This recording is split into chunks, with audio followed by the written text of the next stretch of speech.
Hey, this is day 22 of 31 Days of Horror with me, Alex. I've got an Adrian Lyne movie with Tim Robbins. It's Jacob's Ladder. This was my first time viewing it. This movie has been spoiled for me. I knew the twist, so it's a bit like The Sixth Sense. It's not a new movie, so just be aware it's a movie which kind of relies on a special twist in the end, which kind of destructs all the previous narrative for you. So I thought I'll give this movie a watch because I've heard good things about it, and I was pleased to see there were some good actors in the cast. There is like Danny Aiello in the supporting part, there's Ving Rhames, Eric LaSalle, lots of familiar faces. So the movie starts out in 1971 in Vietnam. There is this bunch of people there getting massacred, and one of them is Tim Robbins, and he gets bayoneted in the gut. These are the first 2 minutes of the film, and then he wakes up back home, back in the States, and he keeps hallucinating. He's got this girlfriend played by Elizabeth Pena, very good performance, very emotional performance, and he keeps hallucinating about. He has these weird flashbacks back to Vietnam, and these flashbacks kind of grow tiresome because they keep coming back throughout the movie without really adding much. I mean, they're beautifully filmed, but they do not really bring things forward. So I gotta say, the first 30 minutes or so of Jacob's Ladder, I really was enjoying it, mainly because of the cinematography. It has a very beautiful, atmospheric, visual aspect to it. I gotta say, the movies, I think, from late 80s through to about 2001, they have, you know, big budget movies, big budget Hollywood movies. I think they really had the sweet spot there in terms of still shooting on film, but already having very advanced types of editing, and they could also treat the film stock to achieve certain color effects. So those movies are really beautiful from the era. So Jacob's Ladder is really nice to look at, and it has some in-camera tricks, which have since been copied in every music video you've ever seen. It reminded me, I noticed that some of the tricks have been from this movie have been copied, for example, into the remake of Carnival of Souls, which was a really rubbish remake from I think also from the 90s or the early 2000s. So they copied some of those speeded up kind of shots. If you've seen Angel Heart, it's got the same kind of syndrome. It's a really beautiful movie to look at,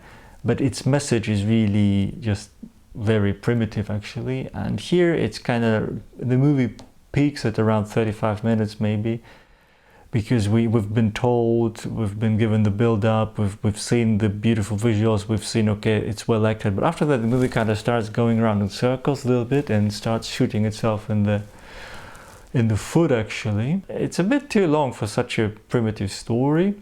The dialogue also gets a little bit ponderous, and it keeps dragging this into this religious realm. So unless you're really like actively Christian, this movie might not work for you at all.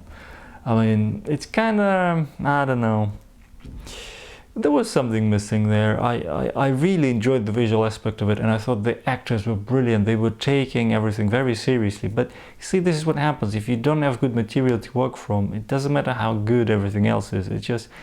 It makes it look bad for the actors. It's like they're giving their best, but the movie still kind of starts, you know, falling apart. And this is the case with Jacob's Ladder.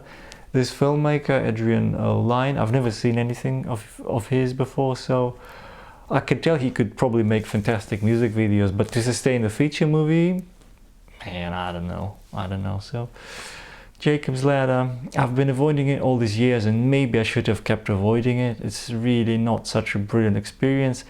I had fun just because I enjoyed this 90s look. Another thing which kind of didn't work for him was the music, the score.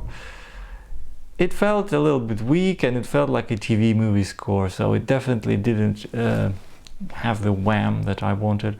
Also, strangely, the movie shifts gears a little bit at random points. There was a point where it all went kind of Hellraiser 2 for a few minutes, where it kind of went into this exaggeratedly gory, creepy asylum footage, where it's all these corridors, and it's all kind of a bit exaggerated with the wide angle and with the patients freaking out and banging their heads on the walls.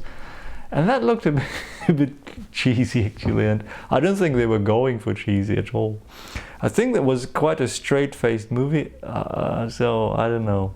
For such a big budget movie with top cast, it was surprisingly dumb, I have to say. The main character, he's this Vietnam vet, right? He's supposed to have studied philosophy, he's supposed to have like a PhD, and then he ends up working as a postman. And that's fine, but Tim Robbins, the way he portrays that character, yes, he wears spectacles and he's a terrible dancer in the film and he's kind of a bit, you know, meek. But does he look like he's actually learned something from those years at the university? From his dialogue, from the way he reacts to the conflicts in the movie, I was thinking, well, he doesn't seem like such a bright person at all. Because people keep telling him what his problem is and he keeps ignoring them. So, like I said, the movie has this... it comes to the point of tedium where it's like watching 3 takes of the same episode of the X-Files, you know, like one after the other, where it's like with minor variations, with slightly different visuals, they tell you the same thing, okay? And it's not such a fantastically complicated thing that you get it the first time, you know. So Jacob's Ladder, I don't know. Not so bad, but definitely it didn't hold me riveted, even though some separate scenes were good. It just also, I think this is a movie about a soul's descent into hell. But the thing is, if you start the movie in this massacre in Vietnam and then you show this guy living in a tenement, working in this squalid post office and having this kind of, and they're not really well off, it all looks kind of a bit miserable anyway. So it looks like the guy lives in hell, you know. So when he starts seeing demons and things, it's actually a bit more fun, it's a bit more original than the horrible, boring, average life he's been living. You see, this movie, Jacob's Ladder, it's a little bit like that Rockwell video, you know. It's just this little Halloween joke, really, but it's taking, you know, as a full-length feature with with a lot of ambition and with some cool visuals. Also, it was really funny to see Macaulay Culkin show up in a bit part. So that was like, it was made the same year as Home Alone, so he looks like Kevin from Home Alone. So that was a bit distracting, but again, for people who remember that film, I think it's just kind of hilarious. So there were some moments in this movie I liked, like Danny Aiello's performance was really good. There were definitely some good moments, but I wish they wouldn't keep, you know, hitting me over the head with those Vietnam flashbacks, because they work like padding. These are my impressions of Jacob's Ladder. I know it's pretty famous, and I've seen other movies which use the same twist. There used to be an Italian movie called Delirium from Renato Polzelli. It's also called Delirio Caldo in Italian, and it also had the same kind of framing device of this guy basically freaking out after getting wounded in Vietnam. So there has been movies before and there's been movies after which have handled this topic, and I just thought Jacob Ladder could have done it with a little bit more depth in terms of what it's got to say, and with a little bit shorter running time, then it would have been more enjoyable. So yeah, thank you very much. That was day 22.